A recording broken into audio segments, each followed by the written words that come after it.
Hello, this is week 8, so we are really, we're like more than halfway through now. If we're just going by week numbers. And this week, we are covering social media presence, okay? And there's really an emphasis on LinkedIn for this week, but I do want to cover some other social media points as well. And they're probably things you've heard, but I hope that at this point you take them to heart because they're meant to benefit y'all. Okay, so we'll go over the online social media presence and its impact, LinkedIn, and then if I, have time, a couple reminders about the rest of the week. If not, go in and check out your syllabus. Okay, so this stat is really a few years old. I've seen it up as high as 80 to 92% now.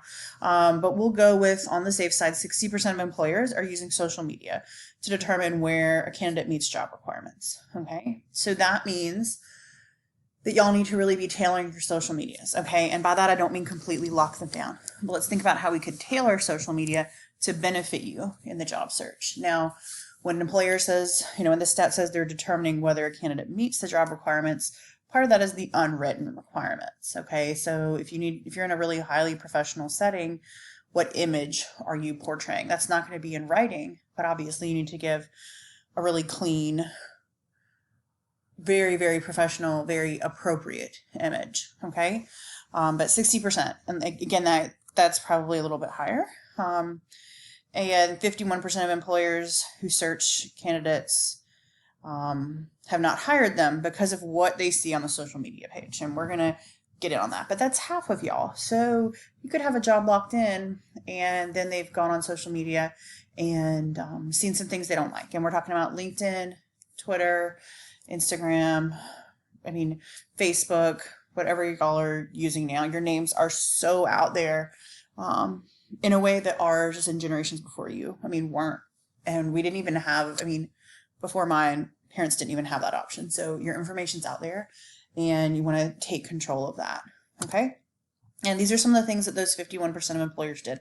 Whether it's legal or not, if employers aren't telling you this is why they're not hiring you, they can't get caught. So they can't get in trouble. So they're going to use these resources to learn everything they can about you. So candidates who have inappropriate or provocative pictures or content. So images, photos of you, whether it's with a partner or at a party, maybe wearing certain clothing. It seems really unfair because that does seem very biased towards females, but that's the reality. Okay. And we're putting this out there so you're aware of it. 46% of employers have said they have not hired someone because of this. Okay.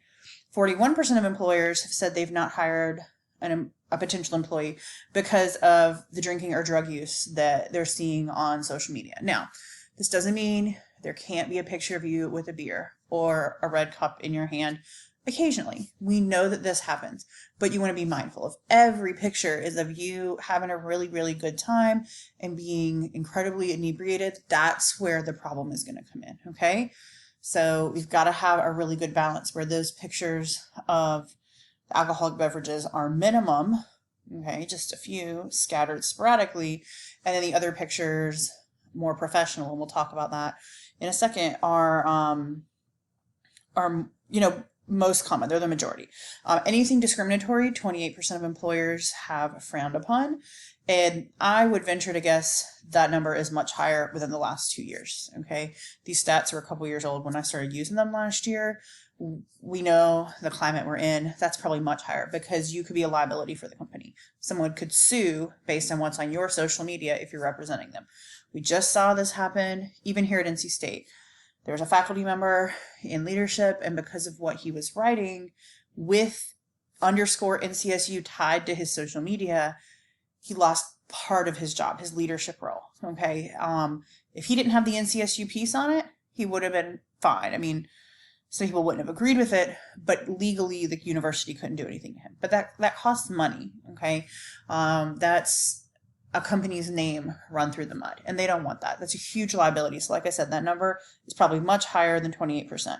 And then inappropriate screen names, same for email addresses. A lot of people tend to kind of put a funny middle name in social media now. Just be yourself. Use your own name. they're gonna find you somehow. So do that.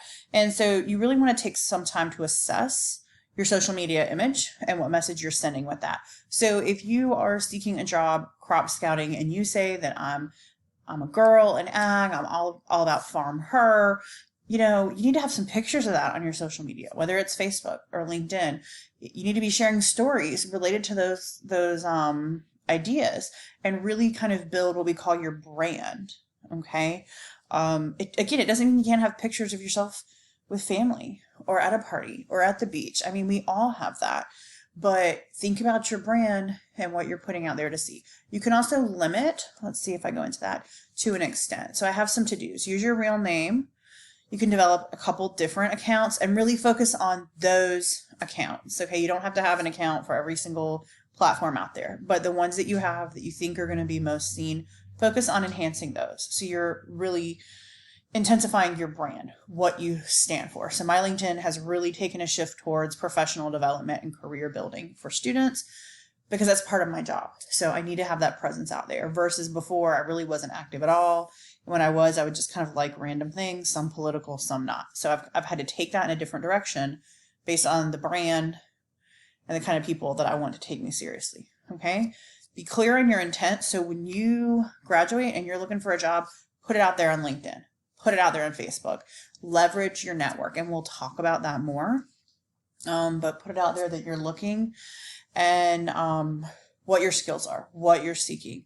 Okay. And then once you really feel like your social media is good, if it's a LinkedIn, that's a great place to put that on your resume. Be sure if you put your LinkedIn link on your resume at the top with the rest of your contact information, you condense it. And if you need to know how to do that, you can Google how to shorten LinkedIn link or send me an email. And I'd be happy to do that for you, or help you do that, I should say. So we're really going to focus on a good LinkedIn, but keep in mind, just your stuff is out there, y'all. Don't lock it down all the way because then that makes people wonder what you're hiding. But be sure you're cultivating a brand and thinking about what you're putting out there. Okay. You don't want to be in that 50 to 60% that aren't hired because of something on social media that may not be a true representation of who you are. So on your LinkedIn, you need a good headshot, a really strong, impactful profile headline, well-written and developed summary, list of professional experience, and that's kind of your resume. Then if you have time, you kind of focus on the endorsements, recommendations from other groups. You can get involved in LinkedIn groups. You want to highlight your education and projects. And then if any of you have publications, I think a couple of you have done some really intensive research. And if it's been published or you've helped with that, you can put that out there as well. So typically I use Jessica Lasesky because her LinkedIn, she's super active.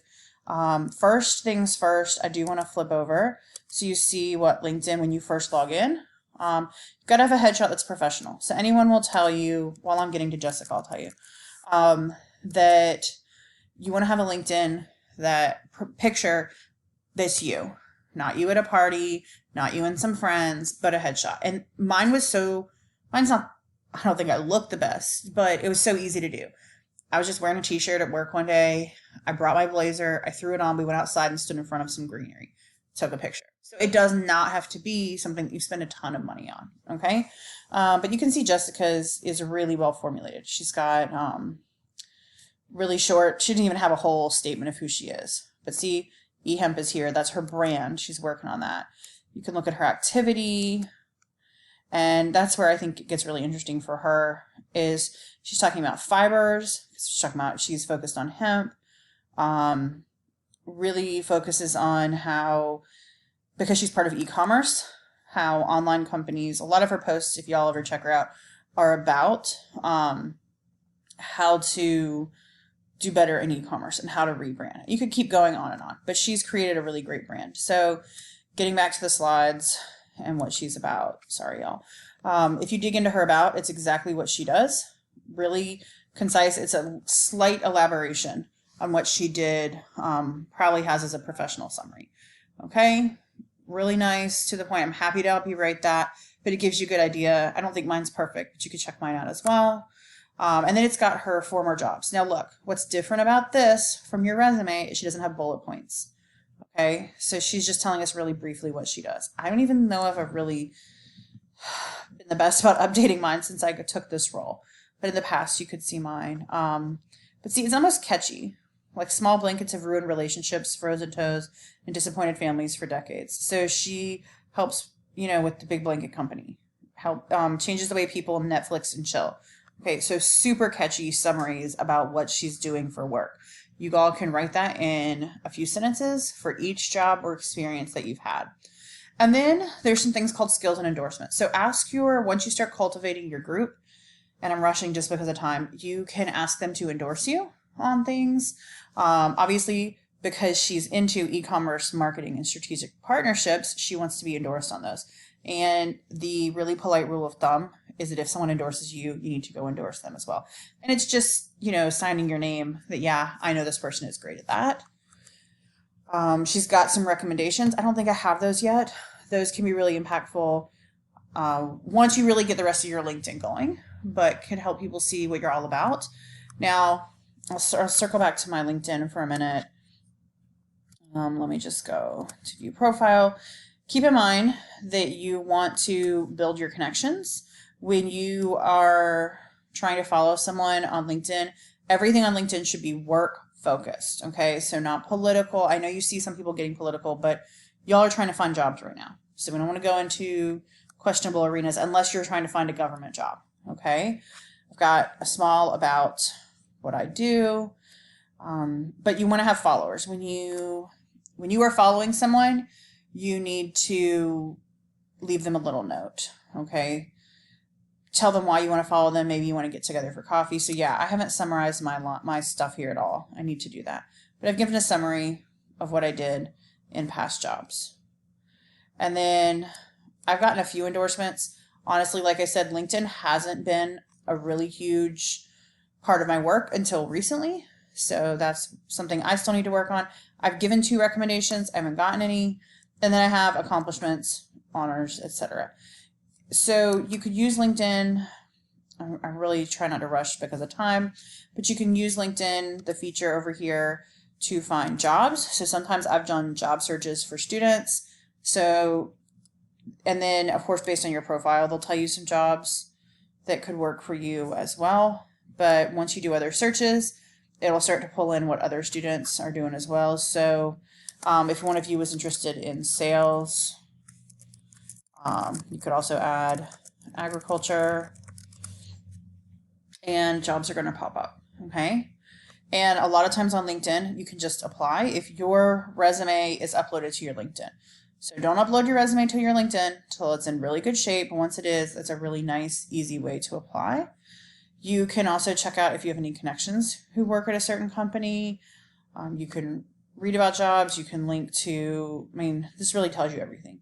You can link to other opportunities.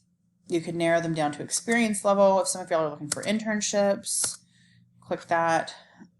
I know, keep in mind for LinkedIn, it really depends on your field. I know that I don't really get job opportunities from LinkedIn because I'm in higher ed. It's just not something that happens for us very often. I get a lot of offers to get my PhD somewhere, but that's about it. Whereas my husband, who's in private industry, which most of y'all will go into, gets a few offers a week to talk to him because they're interested in his profile.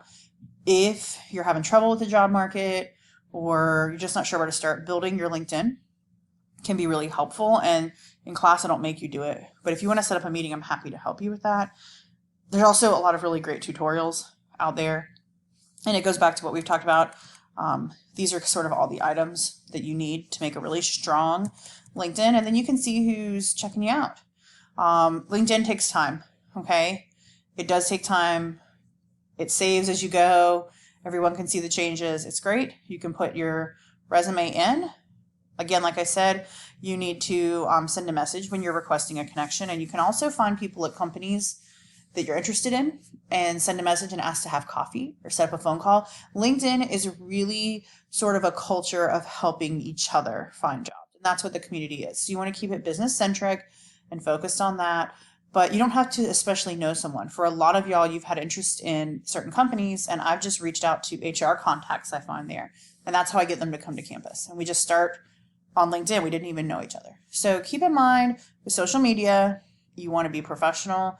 Think about what people are seeing, kind of do a wash. or a cleanse of your social media accounts if they're a little rough. And let me know if you have any questions. Have a